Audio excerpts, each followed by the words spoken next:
നമ്മൾ പറയാൻ പോകുന്നത് 2025 കറണ്ട് അഫയേഴ്സ് ക്വസ്റ്റ്യൻസ് ആണ്. ഓക്കെ, നമുക്ക് തുടങ്ങാം. ഒന്നാമത്തെ ക്വസ്റ്റ്യൻ, 2025-26 അധ്യയന വർഷത്തിൽ പൊതുവിദ്യാലയങ്ങളിലെ കുട്ടികളുടെ പഠനവും കഴിവുകളും ഉറപ്പുവരുത്താൻ തുടങ്ങിയ പദ്ധതി എന്ത്? സമഗ്ര ഗുണമേന്മ വിദ്യാഭ്യാസ പദ്ധതി.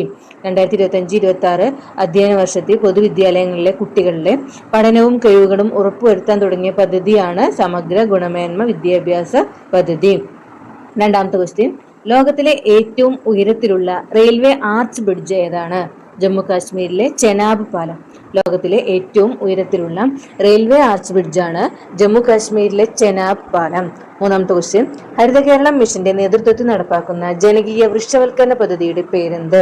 ഹരിത കേരളം മിഷന്റെ നേതൃത്വത്തിൽ നടപ്പാക്കുന്ന ജനകീയ വൃക്ഷവൽക്കരണ പദ്ധതിയുടെ പേരാണ് ഒരു തൈ നടാം. നാലാമത്തെ ക്വസ്റ്റ്യൻ, കേരളത്തിലെ ആദ്യ ചിത്രശലഭ സങ്കേതം ഏതാണ്? ആറളം വന്യജീവി സങ്കേതം. ആദ്യ ചിത്രശലഭ സങ്കേതം ആറളം വന്യജീവി സങ്കേതം. 5, അമിത പഞ്ചസാര ഉപഭോഗത്തിന്റെ അപകടങ്ങളെ കുറിച്ച് ബോധവൽക്കരിക്കാൻ പൊതുവിദ്യാഭ്യാസ വകുപ്പ് നിർദ്ദേശിച്ചത് എന്ത്? ഷുഗർ ബോർഡുകൾ സ്ഥാപിക്കുക. 6, ഇന്ത്യ ആദ്യമായി ആതിഥേയത്വം വഹിക്കുന്ന പാരാ അത്ലറ്റിക്സ് ചാമ്പ്യൻഷിപ്പിന്റെ ഭാഗ്യചിഹ്നം വിരാജ് എന്ന ആനക്കുട്ടി. 7, വിങ്സ് ടു അവർ ഹോപ്സ് എന്ന പുസ്തകം ആരുടെ പ്രസംഗങ്ങളുടെ അടിസ്ഥാനത്തിലാണുള്ളത്?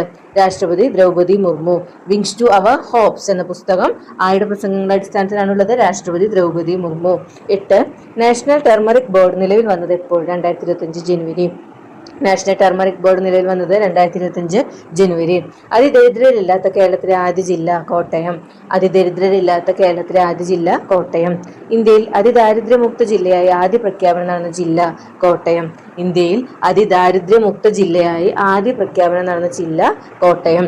11, 2025 ജൂൺ 27 15ാം കേരള നിയമസഭയിൽ നിലമ്പൂരിൽ നിന്നുള്ള ഭാഗമായി ചുമതലയേറ്റത് ആര്? ആര്യാടൻ ഷൗക്കത്ത്. 2025 ജൂൺ 27 15ാം കേരള നിയമസഭയിൽ നിലമ്പൂരിൽ നിന്നുള്ള അംഗമായി ചുമതലയേറ്റത് ആര്? ആര്യാടൻ ഷൗക്കത്ത്. 12, വിദ്യാർത്ഥികളുടെ ഹാജർ, പഠന നിലവാരം, അനുബന്ധ പ്രവർത്തനങ്ങളുടെ വിലയിരുത്തൽ എന്നിവ ഉൾപ്പെടുത്തി പരിഷ്കരിച്ച ആപ്ലിക്കേഷൻ എന്ത്? സമ്പൂർണ്ണ പ്ലസ്. 13, കാർഷിക സർവകലാശാലയിൽ വികസിപ്പിച്ച സങ്കര ഇനം പാവലുകളുടെ പേര്? പ്രജനി പ്രകൃതി. പ്രജനി പ്രകൃതി. 14ാമത്തെ ക്വസ്റ്റ്യൻ, 2025 മെയ് മാസത്തിൽ കൊച്ചി തീരത്തിന് സമീപം അപകടത്തിൽപ്പെട്ട ലൈബീരിയൻ കപ്പൽ ഏത്? MSC Elsa 3. MSC Elsa 3. 15, തിരഞ്ഞെടുത്ത 3000 ലൈബ്രറികളിലൂടെ 3 ലക്ഷം വീടുകളിലേക്ക് പുസ്തകങ്ങൾ എത്തിക്കുന്ന കേരള സ്റ്റേറ്റ് ലൈബ്രറി കൗൺസിലിന്റെ പദ്ധതി വായനാ വസന്തം, വീട്ടിലേക്കൊരു പുസ്തകം. ഓക്കെ.